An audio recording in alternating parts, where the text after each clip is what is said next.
দিনে আমরা শ্রদ্ধার সাথে বাংলাদেশের আজাদী আন্দোলনের সকল শহীদদের স্মরণ করছি। বিশেষ করে আমাদের 1947 সালের আজাদী আন্দোলনের সকল শহীদদের স্মরণ করছি। 52-এর ভাষা আন্দোলনের সকল শহীদদের স্মরণ করছি। 1971 সালের মহান মুক্তিযুদ্ধের সকল শহীদদের শ্রদ্ধার সাথে স্মরণ করছি। 90-এর স্বৈরাচার বিরোধী আন্দোলনের সকল শহীদদের শ্রদ্ধার সাথে স্মরণ করছি। দীর্ঘ ফেসিবাদ বিরোধী আন্দোলনে ক্যাম্পাসের শহীদ আবরার ফাহাদ থেকে শুরু করে শহীদ নোমানী সহ সকল শহীদদের শ্রদ্ধার সাথে স্মরণ করছি। এবং সর্বশেষ জুলাই বিপ্লবে শহীদ আবু সাইদ, শহীদ ওয়াসিম, শহীদ আলী রায়হান, শহীদ শান্ত সহ বিপ্লবের সকল শহীদদের শ্রদ্ধার সাথে স্মরণ করছি। বাংলাদেশের যতগুলো আন্দোলন সংগ্রাম হয়েছে, যতগুলো আজাদী লড়াই হয়েছে, প্রত্যেকটা আমাদের অস্তিত্বের সাথেই সম্পর্কিত। 1947, 71, 24 প্রত্যেকটাই আমাদের আবেগের জায়গা। এবং 1971 সাল আমাদের বাংলাদেশের জাতীয় অর্জন। 1971 সালের মাধ্যমে আমরা আমাদের মানচিত্র পেয়েছি, আমাদের পতাকা পেয়েছি এবং 16 ডিসেম্বরের মাধ্যমে আমরা বিজয় পেয়েছি। আমাদের স্বাধীন ভূখণ্ডে আমাদের প্রত্যাশা ছিল মুক্তিযুদ্ধের যে আকাঙ্ক্ষা, একটি ইনসাফ ভিত্তিক বাংলাদেশ বিনির্মাণ করা, সেই মুক্তিটা আমাদের গত 54 বছরে আসেনি। বিশেষ করে গত 16 বছরে যে ফেসিবাদী কাঠামো ছিল, সেই ফেসিবাদী কাঠামোর মাধ্যমে আমাদের এই দেশের অবারিত সম্ভাবনাকে নষ্ট করে দেওয়া হয়। এই জুলাই বিপ্লবের মাধ্যমে আজকে আবার নতুনভাবে আমাদের ঐতিহাসিক সুযোগ এসেছে।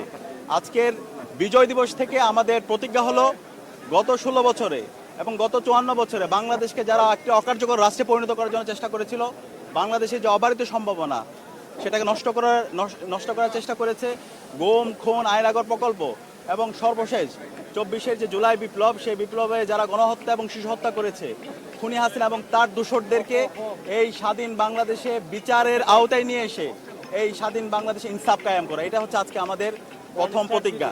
এক্ষেত্রে ইতিমধ্যে খুনি হাসিনার রায় এসেছে। হাসিনাকে দিল্লি সন্ত্রাসী এই খুনি হাসিনাকে আশ্রয় দিয়েছে।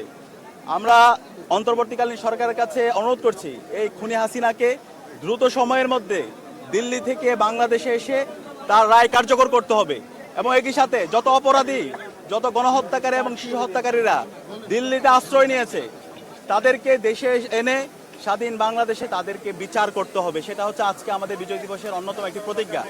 এবং একই সাথে আমাদের সহযোদ্ধা, যিনি সবসময় আগ্রাসনের বিরুদ্ধে, আধিপত্যবাদের বিরুদ্ধে যিনি সবসময় কথা বলেছেন এবং এই জুলাই বিপ্লব পরবর্তী নতুন যে বাংলাদেশে আমরা স্বপ্ন দেখছি, সেই বাংলাদেশের জন্য যিনি কাজ করছেন, আমাদের সহযোদ্ধা শরীফ ওসমান হাদিকে সন্ত্রাসীরা গুলি করে মারাত্মকভাবে আজকে আহত করেছে। সেই সন্ত্রাসীদেরকে দ্রুত সময়ের মধ্যে অ্যারেস্ট করে তাদেরকে বিচারের আওতায় নিয়ে আসা এবং এটার সাথে যারাই পরিকল্পনাকারী আছে, পরামর্শদাতা আছে, নির্দেশদাতা আছে, তাদেরকে দ্রুত সময়ের মধ্যে আইডেন্টিফাই করা। এবং আজকে বিজয় দিবসে আমাদের প্রতিজ্ঞা হলো এই আধিপত্যবাদী শক্তি, আগ্রাসনবাদী শক্তি, তাদের বিরুদ্ধে আমাদের প্রতিরোধ জারি রাখা। বাংলাদেশে আর কখনো এই আগ্রাসনবাদী শক্তির স্থান হবে না। বাংলাদেশে রাজনীতি করবে যারা বাংলাদেশপন্থী যারা আছে তারা, এবং বাংলাদেশপন্থী সবাইকে আমরা ঐক্যবদ্ধ হওয়ার জন্য এই বিজয় দিবসে অনুরোধ করছি। আমরা আশা করছি আমরা সবাই মিলে যারা বাংলাদেশপন্থী আছে, যারা দীর্ঘ ফেসিবাদ বিরোধী আন্দোলন করেছি, আমরা সবাই মিলে আগামী সুখী সমৃদ্ধ ইনসাফ ভিত্তিক বাংলাদেশ নির্মাণ করব।